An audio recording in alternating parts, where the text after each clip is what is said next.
अगे काम धडवत नाही काय घरात आणि आता उशीर होतोय मला. अरे धीर धर, काचा पडल्यात ना.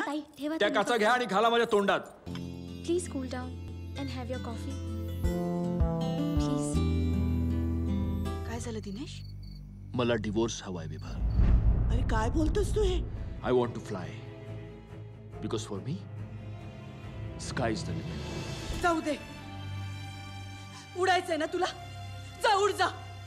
मोकळं केलंय मी तुला. जिथे जायचंय तिथे जा. Just go away. आता मी इथं काय राहीनचं वाटत नाही. आई तुम्ही नाही जायचं कुठे, तुम्ही माझ्यासोबत राहायचं. पण तू घर घेशील तेव्हा ना. घ्यायला कशाला हवं? हे काय माझं घर? आई हे माझं घर आहे. मी इथे लहानाचा मोठा झालो, वाढलो. तीही साळवींच्या घरी लहानाची मोठी झाली, वाढली. पण तिलाही जावं लागलंच ना. जावं लागलं ना लग्न करून.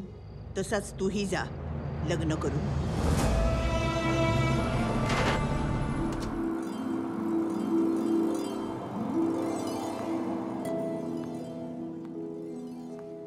I don't know. There is something.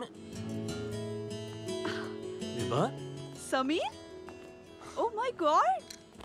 तिने काय कॉम्पिटिशन करायची ठरवले का माझ्याबरोबर? कॉम्पिटिशन? सूड उगवायचं ना तिला माझ्यावर, बदला घ्यायचा आहे. पण लायकी नाही तिची. अजून नाकाचा शेंडा वरच आहे का तुझा?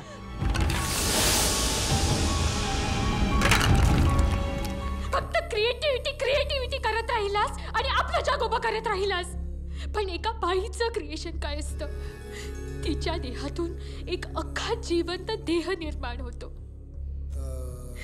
याच्या पुढे कसली क्रिएटिव्हिटी, कसली निर्मिती?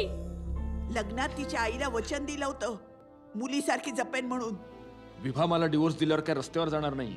ती क्वालिफाईड आहे, ती जॉब शोधेल. मी तर तिला म्हटलं की तुझ्यासाठी मी जॉब शोधतो हवं तर. एक पाऊल पुढे जाऊन मी हेही म्हणतो आहे की उद्या जर तिने लग्न सुद्धा केलं ना तरी मला काही प्रॉब्लेम नाहीये. मी लग्नाला तयार आहे, फक्त माझ्या 2 अटी आहेत समीर. माझी पहिली अट अशी आहे की लग्न झाल्यानंतर तुला तुझं घर सोडून माझ्या घरी येऊन राहावं लागेल. काय? समीर, या पलीकडे माझी आणखी एक अट आहे.